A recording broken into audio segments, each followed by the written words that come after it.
Good afternoon, everyone. Today we will be hosting a press briefing to officially announce the Coast Guard's convening of a Marine Board of Investigation into the loss of the Titan submersible and the 5 people on board. Speaking today will be Commander of the 1st Coast Guard District, Rear Admiral John Mauger, who will give a brief statement on the search and rescue aspect of the response.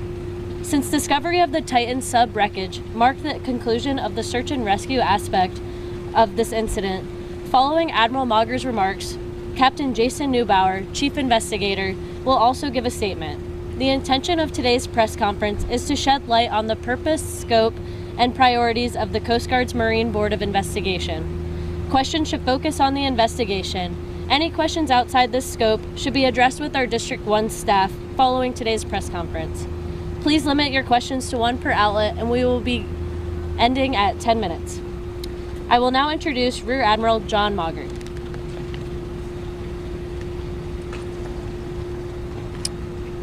Good afternoon. Over the past week, the world has followed the story of the sub Titan and the 5 people who perished in the terrible tragedy. The purpose of today's press conference is to bring closure to the search and rescue phase of the response and to inform the public of the Coast Guard's next steps. But first and foremost, I want to again express my deepest sympathies to the families. On Saturday, I had the opportunity to travel to St. John's to speak with family members directly.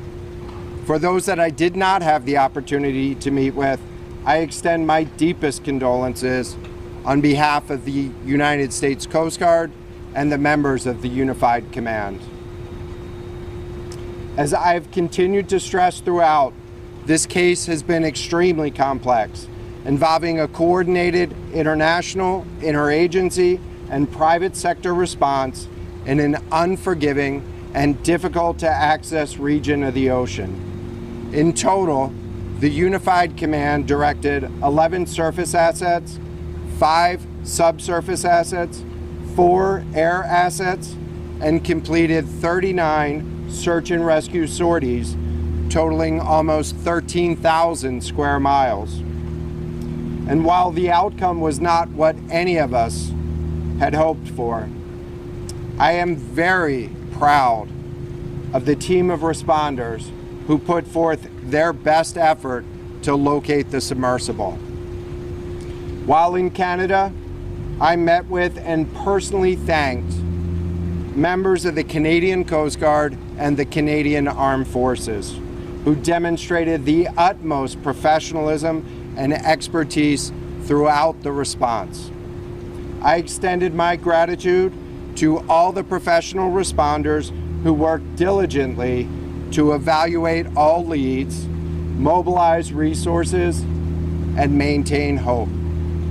Their devotion to duty in the face of many complex challenges ensured that we remained always ready to conduct search and rescue operations if needed.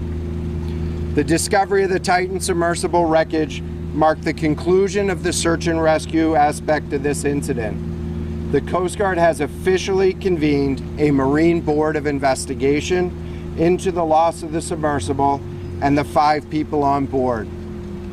That investigation will be led by Chief Investigator Captain Jason Neubauer. So at this time, I will turn over the mic to him. Captain Neubauer.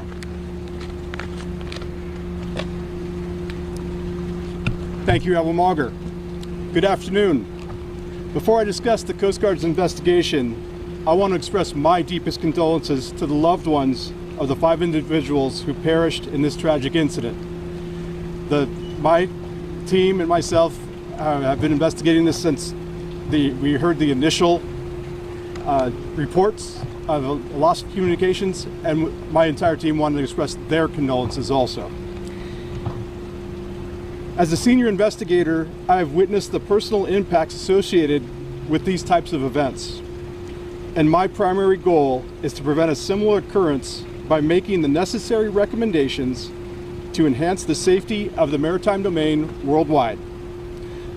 Upon receiving notification that the submersible Titan had suffered a catastrophic failure with the loss of the 5 lives on board, The Coast Guard declared a major marine casualty and convened a Marine Board of Investigation, commonly referred to as an MBI, on June 23rd.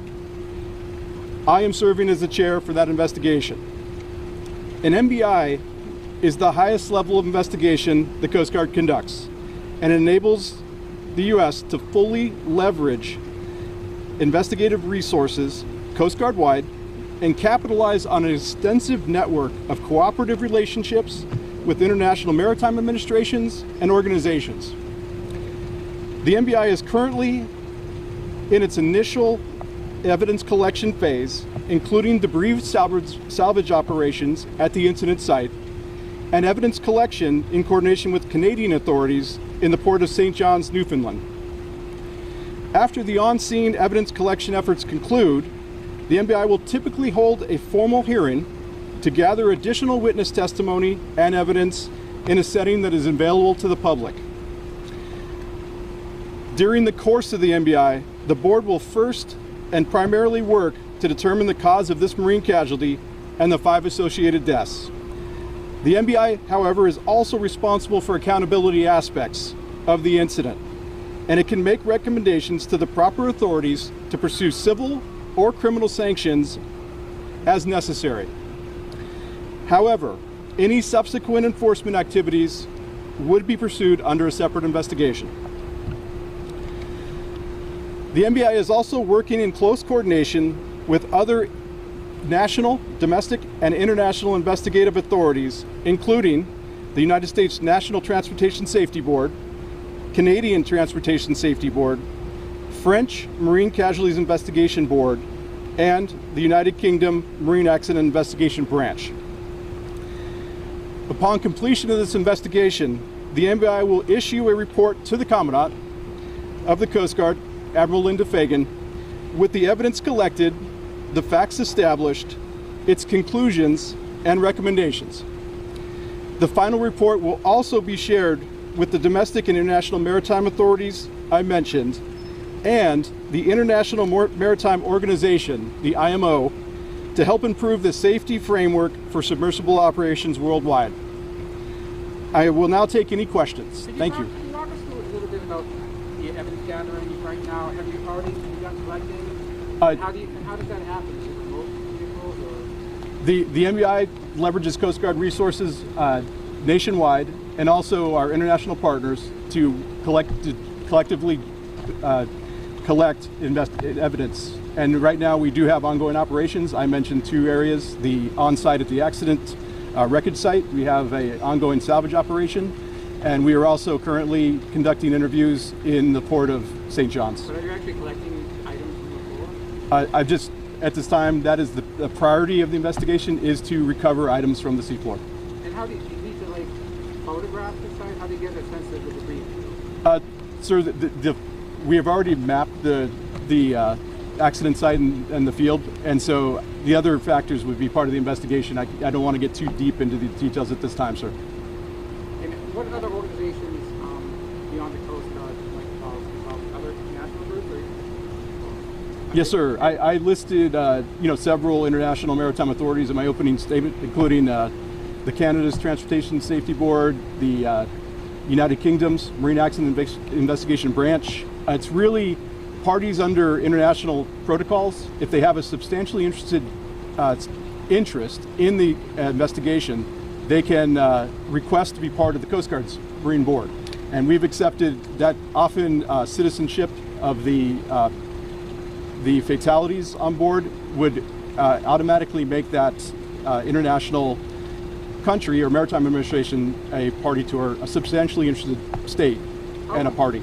Let's take another question. Sir, do you have the capability to recover these 5 bodies? And if so, have you communicated that with family members?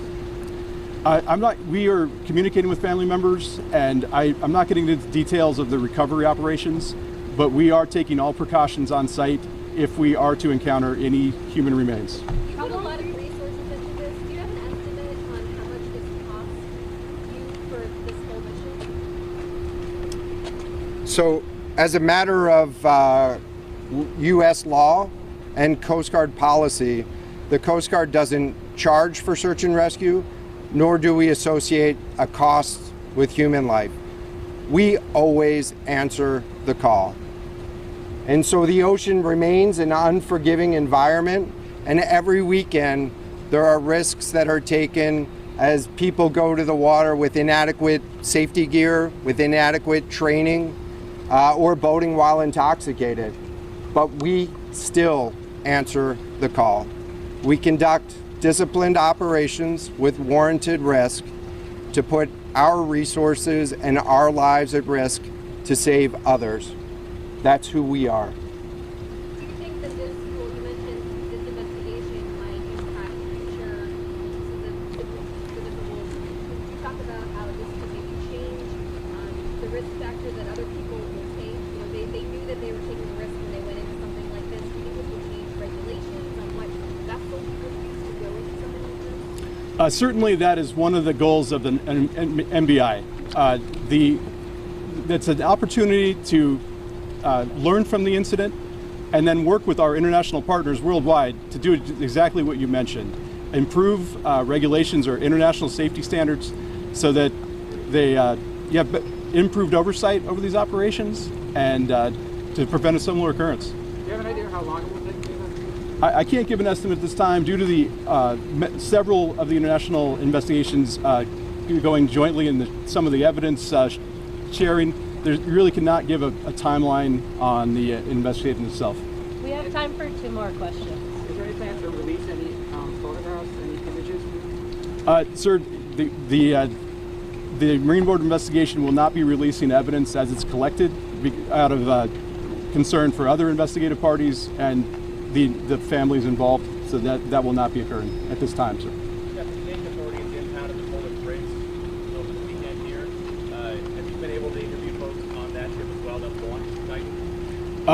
Interviews are scheduled with crew members from the Polar Prince. You confirm if anything has been brought to the surface yet, how you will do that, and then what the analysis of that debris will be? The salvage operations are ongoing. I'm not going to give the details of what the recovery has been to date, but the resources are on site and capable of recovering the debris.